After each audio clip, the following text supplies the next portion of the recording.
Au sommaire de cette édition, la Société de commerce et de transport Socotra a organisé une journée de reconnaissance à Dieu. 5 candidats, dont 2 femmes, sont en lice pour la présidence de la Commission de l'Union africaine. Le Premier ministre italien Paolo Gentiloni a été opéré en urgence en cardiologie. Bienvenue dans cette édition du journal sur Béni TV. Débutons avec la Société de commerce et de transport Socotra qui a organisé une journée de reconnaissance à Dieu. Cette journée célébrée chaque 10 janvier est un moment de gratitude pour les bienfaits de l'Éternel.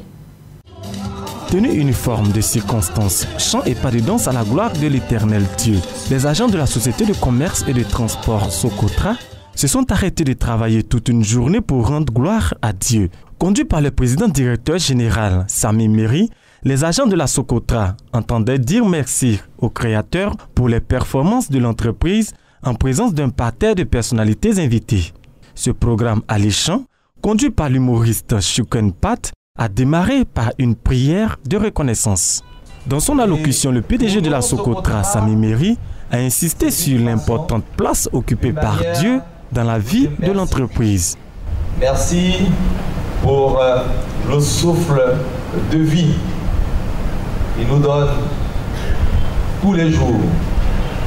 Vous savez, je le dis souvent, quand on a besoin de carburant, on va à la station, on se sert, on paye.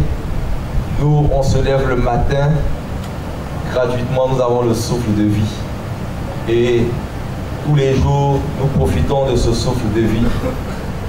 Quoi de plus que de s'arrêter un seul jour sur 365 jours dans l'année, s'arrêter et dire merci au Seigneur. Et c'est ce que nous avons compris et nous essayons de le faire chaque année que nous pouvons. Dans les différentes interventions, les personnalités politiques ou de tutelle ont loué la belle initiative de la Socotra. Mais ce sont bien les agents qui ont savouré ces instants en accompagnant les nombreux artistes avec des chorégraphies improvisées. Le mérite de plusieurs d'entre eux a été reconnu par la direction qui a récompensé les meilleurs agents. Je remercie toujours mes frères, mes patrons de me soutenir. Je remercie aussi les chauffeurs, collaborateurs d'avoir fait confiance en moi. Je remercie aussi mon DG d'avoir fait confiance en moi, de m'engager de sa sécurité. Donc vraiment, je remercie tout le monde pour la fête. Ça m'a fait beaucoup plaisir. C'est au moment difficile, au moment où nous avons besoin de lui que notre Seigneur se présente. Il vient dans les cas vraiment exceptionnels pour qu'on sache que c'est vraiment Dieu. Et Dieu s'est manifesté à la Socotra au moment où on pensait qu'on n'allait plus avoir de contrat, où on était perdu. Une entreprise commerciale qui dédie à Dieu ses succès, voilà bien qui est inédit. Et c'est sûrement là l'un des secrets de la réussite de la Socotra. 5 candidats, dont 2 sont des femmes, sont en lice pour la présidence de la Commission de l'Union africaine. Les élections prévues pour le 28e sommet de l'Union africaine s'annoncent très serrées. Dans la course qui déterminera le successeur de la Sud-Africaine Nkosazana Dlamini Zuma, présidente sortante de la Commission de l'Union africaine, 5 candidats sont en lice. La Kenyane Amina Mohamed veut mobiliser plus de ressources pour des programmes de développement. Cette brillante femme n'est pas inconnue de la scène politique africaine. Actuellement ministre des Affaires étrangères dans son pays, elle a occupé différents postes de responsabilité au sein d'organismes internationaux avec plusieurs distinctions. Membre à vie du mouvement international de la Croix-Rouge et du Croissant-Rouge, c'est chargé d'expérience qu'elle espère apporter en plus à l'Afrique une fois à la tête de la Commission de l'Union africaine. You know that over the last over 3.5 years, Prétendre au poste de présidente de la Commission de l'Union africaine n'est pas chose ordinaire. C'est un titre difficile qui nécessite de solides compétences. Je pense avoir un très bon profil. J'ai entre autres participé à plusieurs initiatives de développement et d'aide à la jeunesse, à l'élaboration de programmes sur le plan international. Je pense que cela pourra servir à l'Afrique qui, ces prochaines années, devra mobiliser les importantes ressources dont elle dispose pour se développer et consolider la paix. Peace Fund of the African Union. À la conquête d'une majorité de l'électorat africain, le Sénégalais Aboulaye Bathily multiplie également les opérations de séduction. Homme politique, plusieurs fois député et ministre, Aboulaye Bathily est historien et universitaire. Auteur de plusieurs écrits qui abordent entre autres les thématiques de développement et du panafricanisme, c'est à juste titre qu'il ambitionne participer au progrès et à la souveraineté économique du continent. Nous devons pouvoir aujourd'hui, et c'est un devoir de génération, affirmer l'identité africaine sur le plan politique de nos ambitions, affirmer l'identité africaine sur le plan de nos réalisations économiques, nos réalisations en matière d'éducation et bien entendu, sur la base de cela, le monde entier nous respectera. C'est au cours du prochain sommet de l'Union africaine qui se tiendra à Addis Abeba en Éthiopie du 22 au 31 janvier 2017 qu'aura lieu cette élection du président de la Commission de l'Union africaine tant attendue. Un scrutin qui mobilise l'ensemble des institutions sous-régionales pour la victoire de leurs candidats respectifs. Agapito Mba Mokoui est le candidat équato-guinéen à la présidence de la Commission de l'Union africaine. Il prône plus d'actions en faveur de la jeunesse et de la lutte pour l'égalité des sexes. Résoudre les problèmes de la jeunesse et améliorer les conditions des femmes sur le continent, tels sont les axes que compte promouvoir Agapito Mba Mokoui, actuel ministre des Affaires étrangères de la Guinée équatoriale et candidat à la présidence de la Commission de l'Union africaine. Selon l'équato-guinéen, l'Afrique a besoin des programmes et opportunités spécifiques pouvant lui permettre d'éviter la fuite de 40% des cerveaux du continent. Si les gouvernements africains ont fait de nombreux efforts pour améliorer les conditions des femmes et de la jeunesse du continent, Agapito Mba Mokoui estime que ces efforts ne sont pas toujours suffisants.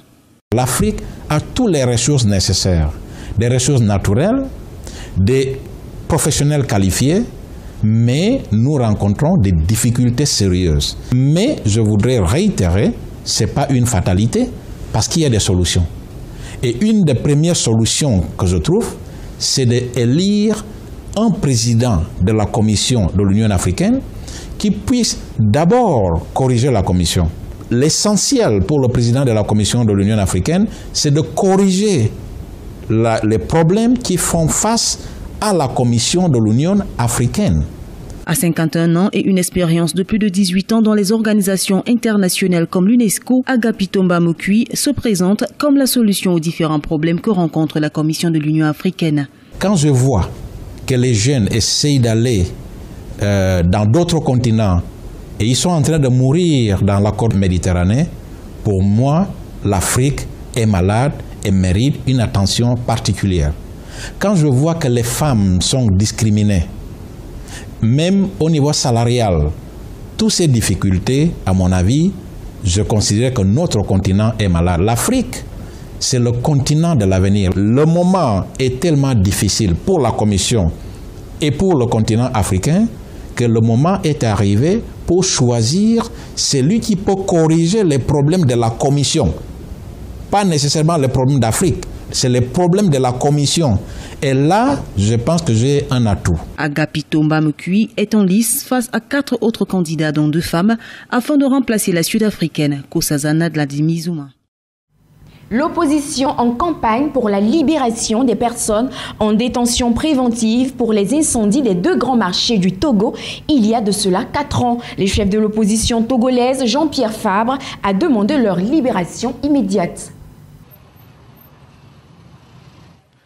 Les résidents de Lomé, la capitale togolaise, se félicitent de l'initiative du gouvernement d'interdire l'importation du carburant impropre, un carburant à fort taux de soufre livré par des fournisseurs européens qui exploitent les faiblesses de la réglementation en Afrique de l'Ouest.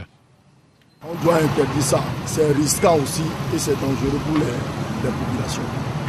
Oui, c'est une très bonne décision parce que les boudins là, les centres relatés causent trop de dégâts.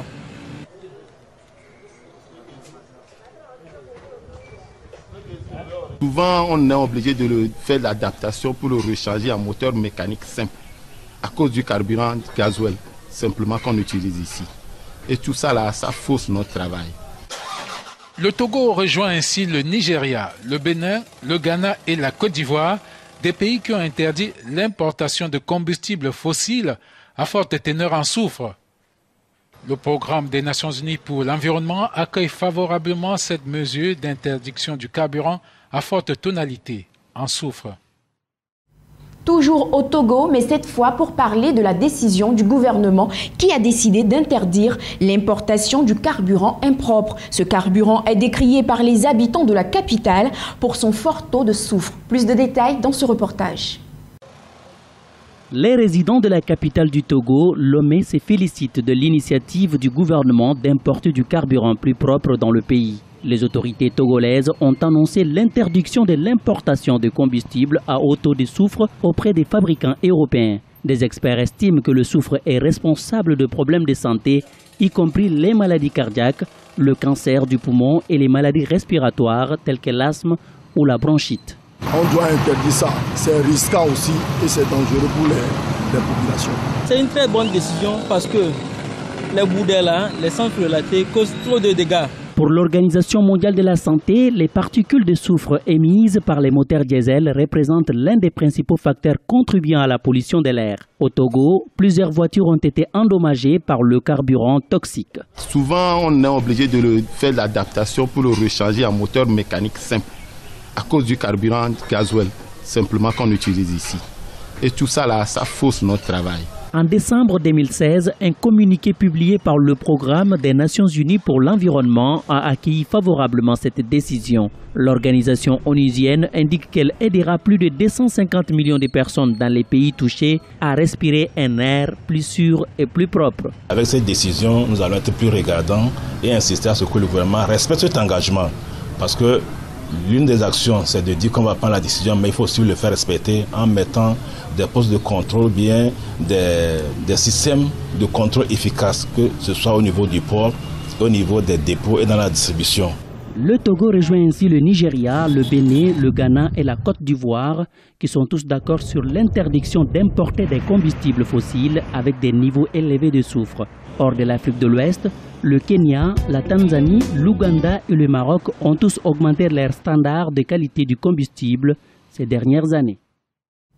De la chute du kwacha en Zambie à celle du naira au Nigeria, plusieurs pays africains ont vu la valeur de leur monnaie se déprécier cette année, affectant leur croissance économique. De la chute du kwacha en Zambie, attribuée à l'arrêt de la production minière, à celle du naira au Nigeria, due à une pénurie chronique de devises, plusieurs pays africains ont vu la valeur de leur monnaie se déprécier cette année, affectant leur croissance économique. Le naira nigérien a chuté de 23% par rapport au dollar en juin. Nous allons avoir différentes sources d'afflux sur le marché. Les sources autonomes, vous savez, les compagnies pétrolières, les banques elles-mêmes, la CBN étant le grand acteur que vous connaissez. Toutes les autres sources de devises, je veux dire dans ce nouveau cadre interbancaire qui a été répertorié comme qualifié pour jouer sur le marché. Après des décennies d'instabilité économique et politique, le gouverneur de la Banque centrale de la Somalie préparait le pays à frapper sa première monnaie depuis les années 1980 pour aider à reconstruire une économie qui émerge dans un climat de chaos causé par les milices islamistes et claniques. Cette monnaie est factice. En fait, tous les billets en circulation sont faux, produits par des hommes d'affaires avides. Et la dernière impression légale d'argent qui a été faite par la Banque centrale, c'était en 1988-1989. Au Zimbabwe, une nouvelle monnaie a été introduite pour tenter de soulager une pénurie de dollars américains. Les entreprises classiques se sont entendues dire qu'elles devaient accepter les bons comme une monnaie légale. L'économie du Zimbabwe est quasi exsangue depuis 2000 après la réforme agraire initiée par le pouvoir. L'impression désastreuse de la monnaie contribue aussi à asphyxier une économie déjà en difficulté. Malgré sa nette croissance, le secteur africain des banques reste toujours vulnérable. Le volume moyen des opérations interbancaires dans la zone UEMOA a connu une augmentation de 22,1%. Le marché interbancaire de l'UEMOA a enregistré une hausse de ses transactions au dernier trimestre de l'année 2016. Les opérations bancaires sont passées à 191,2 milliards de francs CFA au mois d'octobre à 233,4 milliards de francs CFA en novembre 2016. Selon un rapport du FMI publié en mars, la politique monétaire régionale est restée accommodante. Le taux directeur demeure inchangé à 2,5% depuis septembre 2013. Le crédit au secteur privé a progressé de près de 14% en 2015 en dépit de la situation sécuritaire fragile dans certains pays membres. La zone UEMOA, un peu comme l'Afrique de façon globale et le monde entier, connaît depuis les années 1990 et plus précisément dès 2000 une situation marquée par le e-commerce, le e-banking et donc tout ce qui a rapport avec l'Internet dans le commerce. Il faut dire aujourd'hui que le système classique, le système bancaire classique est en train de montrer ses limites et donc le système économique fait taper un nouveau look en termes de monnaie électronique. Entre 2014 et 2015, le taux moyen de bancarisation de la zone UEMOA est estimé à 14,83% selon la Banque mondiale. La Côte d'Ivoire enregistre le taux le plus élevé, dépassant les 20%, suivi du Togo 19,61%, du Bénin 17,05%. Le Niger est le pays dont la population est la moins bancarisée au sein de l'UEMOA, avec un taux de 4,89%. Quand vous prenez le cas du Niger, le Niger aujourd'hui a la traîne parce que véritablement son économie ne respire pas. Les opérateurs économiques dans ce pays-là ont encore du mal à s'offrir un certain nombre d'exemples, tels que par exemple la sécurisation donc, de leurs avoirs, la sécurisation des finances. Ce n'est pas encore une réalité dans leur culture. Les gens ne continuent pas à garder de l'argent dans leur portefeuille. Les gens ne continuent pas à croire que le billet de banque leur appartient, alors que c'est un billet de la communauté économique des États de l'Afrique de l'Ouest. Donc il va falloir que les États travaillent donc sur le système financier pour pouvoir sensibiliser. Le taux moyen de rémunération des dépôts de la clientèle s'est établi à 5,20% en novembre 2016 contre 5,09% au mois d'octobre. Toutefois, des mesures s'imposent pour consolider les mécanismes de transmission monétaire. Cela nécessitera l'amélioration de la gestion de la liquidité, l'approfondissement des marchés financiers et le renforcement des opérations bancaires dans la zone UEMOA. Ouvrons la page internationale de cette édition avec un fait divers à l'issue plutôt heureuse. Un père et sa fillette de 6 ans disparus en mer pendant près d'un mois ont été retrouvés. Une happy end pour ce père et sa petite fille de 6 ans. Le couple avait disparu en mer depuis 1 mois. Partis de Nouvelle-Zélande pour un petit voyage qui devait les emmener à Bay of Island, Alan et Qui ont cassé le gouvernail de leur catamaran au bout de 4 jours. Le seul choix, filer vers l'Australie, à 3000 km de là. On n'avait plus de gouvernail, explique Alan, donc plus vraiment d'options. On attendait le beau temps qui n'est pas venu et à ce moment-là, on a dérivé plein sud. Je ne pensais pas que naviguer avec un seul gouvernail serait si difficile. C'était intéressant, un vrai défi.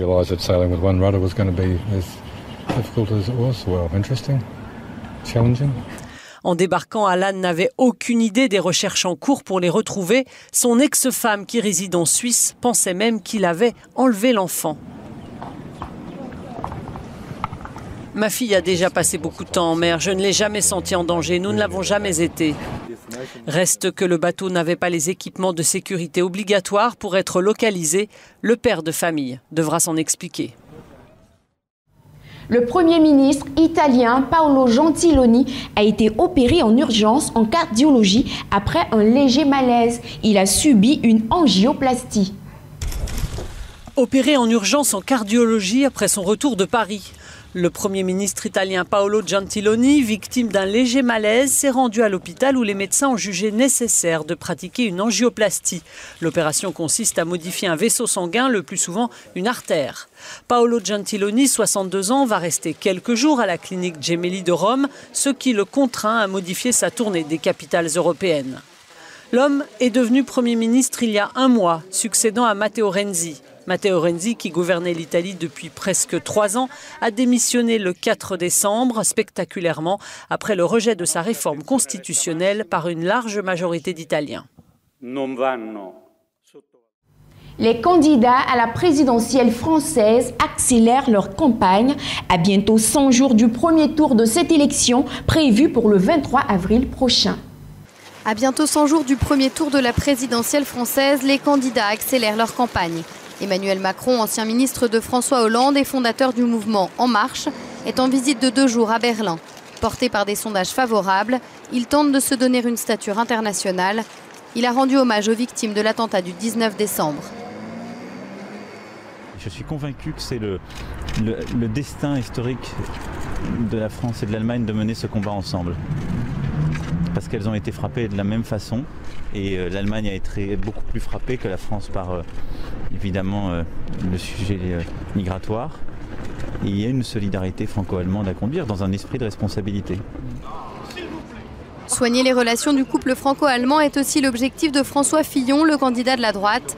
Peu après l'attentat du marché de Noël de Berlin, il s'est directement entretenu par téléphone avec la chancelière allemande Angela Merkel pour lui dire qu'il souhaite travailler avec l'Allemagne au renforcement de la lutte antiterroriste et il doit la rencontrer le 23 janvier. Après une année 2016 en toute discrétion, Marine Le Pen, la présidente du Front National, a lancé pour de bon sa campagne début janvier avec l'objectif d'accéder au second tour de la présidentielle, comme le lui promettent certains sondages. La semaine est aussi décisive pour les socialistes avec la tenue jeudi soir du premier des 3 débats télévisés avant le premier tour de la primaire organisée par le PS qui aura lieu le 22 janvier. En Pologne, le Parlement est toujours paralysé. Les députés de l'opposition occupent l'hémicycle afin de protester contre les restrictions des libertés de la presse et le vote du budget 2017. Le Parlement polonais paralysé depuis le 16 décembre. Les députés de l'opposition occupent l'hémicycle pour protester contre des tentatives du pouvoir de restreindre les libertés de la presse parlementaire et contre le vote illégal, selon eux, du budget 2017. Dans la matinée, le groupe parlementaire La Plateforme Civique a proposé de stopper les travaux le temps de trouver une solution. Ce n'est pas une nouvelle proposition, ils veulent que nous quittions l'hémicycle. Ils n'ont rien déclaré. Nous sommes prêts à discuter, mais vous ne pouvez pas dire à quelqu'un de sortir alors qu'après la pause, c'est la réunion d'avant qui reprend. C'est sans fin. Le 16 décembre, le parti Droit et Justice au pouvoir a transféré le vote sur le budget 2017 dans une salle annexe à cause de l'occupation de l'hémicycle. L'opposition souhaite donc que l'on vote de nouveau. Elle estime aussi que la dernière session du Parlement a été interrompue et non pas close. Le parti Droit et Justice juge au contraire ce vote légal et veut entamer une nouvelle session au Parlement. Le Portugal continue de regretter Mário Soares, figure historique de la lutte contre la dictature, artisan de l'entrée du Portugal dans l'Union européenne. Voici un portrait de celui qui est considéré comme le père de la démocratie lusitanienne. Mário Soares restera comme une figure historique de la lutte contre la dictature et comme l'un des principaux artisans de l'entrée du Portugal dans la famille européenne.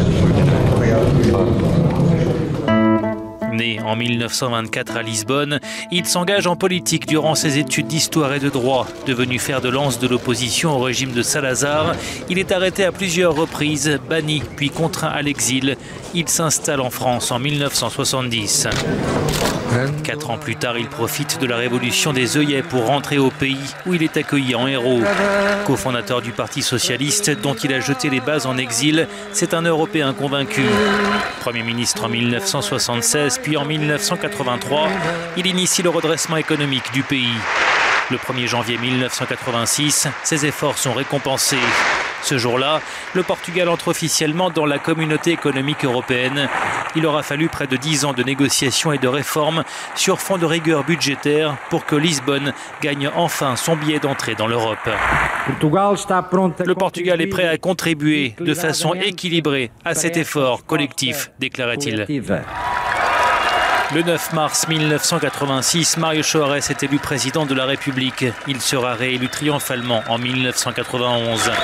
Il est le premier chef d'État civil depuis 60 ans.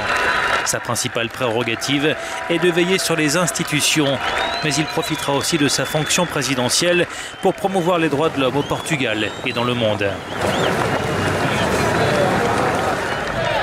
Élu député européen en 1999, il crée la surprise en annonçant sa candidature à la présidentielle de 2006 face au favori du Parti socialiste, l'ancien commissaire européen Antonio Vitorino. Mais la division des socialistes profite au candidat de centre-droit, Aníbal Cavaco Silva, qui remporte le scrutin dès le premier tour. Mário Soares, alors âgé de 82 ans, perd sa dernière bataille politique, mais pas ses convictions européennes. Sur Euronews, il évoquait ses craintes et défendait sa vision de l'Europe. Les populations peuvent refuser ce que l'Europe est à l'heure actuelle. L'Europe, c'est autre chose. C'est un espace de dialogue, de bien-être social et de respect pour autrui, disait-il.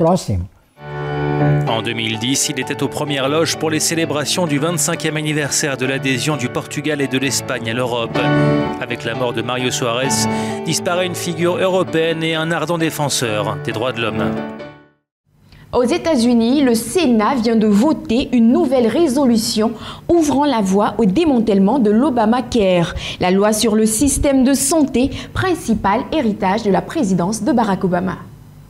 C'est la toute première étape, mais elle est hautement symbolique. Le Sénat américain a voté une résolution censée ouvrir la voie au démantèlement de l'Obamacare.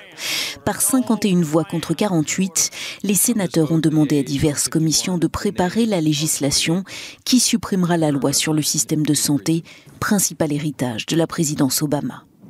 Promulgué en 2010, ce système de couverture maladie a permis à 20 millions d'Américains de s'assurer, mais pour les républicains, il est beaucoup trop complexe et a fait flamber certaines primes d'assurance. Le supprimer était l'une des promesses de campagne du successeur de Barack Obama et Donald Trump veut aller très vite. Il demande à ce que l'Affordable Care Act soit abrogé dans les semaines qui viennent. Or, de l'aveu même de nombreux élus républicains, il sera impossible de mettre en place une alternative en si peu de temps. Cette loi a instauré l'obligation d'avoir une assurance maladie et celles les plus modestes sont subventionnées. Les compagnies ont aussi moins de latitude pour refuser d'assurer les patients. Et du sport à présent dans ce journal, nous débutons par la Coupe d'Afrique des Nations, édition 2017 qui démarre ce samedi. Les Lions indomptables du Cameroun ont battu la RDC par 2-0 dans un match amical disputé au Cameroun. Pour leur premier match test avant de mettre le cap sur le Gabon, les Lions indomptables ont dompté les Léopards de la République démocratique du Congo 2-0 ce jeudi 5 janvier 2017 au stade Omnisport de Yaoundé. La première partie a été plutôt timide, l'équipe congolaise ayant choisi de se replier sur elle-même. Mais lors de la seconde manche, l'équipe du sélectionneur camerounais Hugo Broos a pris d'assaut la défense adverse, ce qui a favorisé l'ouverture du score par Oyongo Bitolo à la 54e minute. Puis Bassogok d'une frappe enroulée doublera le score. Mais malgré cette victoire et à quelques jours du début de la Coupe d'Afrique des Nations, les experts restent peu convaincus de la qualité du jeu des Lions indomptables. Je pense que nous avons eu une équipe du Cameroun qui a confirmé ce qu'on pense d'elle, c'est-à-dire qu'une équipe qui a une majorité de joueurs qui vont découvrir la haute compétition. Donc on a vu des tâtonnements et des tergiversations, une non-maîtrise du sujet et du ballon à plusieurs phases des jeux. C'est vrai que là-dedans, on a des individualités comme Mungang Bassogok, comme Clinton Dzie, qui, étant positionnés dans un bon dispositif tactique, pourraient vraiment surprendre agréablement. La République démocratique du Congo fait partie des meilleures équipes du continent africain. Cette défaite face aux Lions indomptables n'entache à rien les performances de l'équipe. Les joueurs restent sereins. C'est un match important avant le début de la compétition. Bon, maintenant on a joué le Cameroun, hein. C'est un bon match de préparation. Maintenant on a vu les défauts qu'on a, maintenant à nous de les corriger. Même si cette rencontre demeure sans enjeu majeur, le sélectionneur camerounais Hugo Broos a profité de cette occasion pour juger le niveau de jeu de ses poulains, des jeunes qui pour la plupart n'ont pas encore discuté de compétition de haut niveau. Toute chose concourt au bien de ceux qui aiment Dieu. C'est ici que s'achève ce point de l'actualité sur The Blessing Channel. Restez bénis.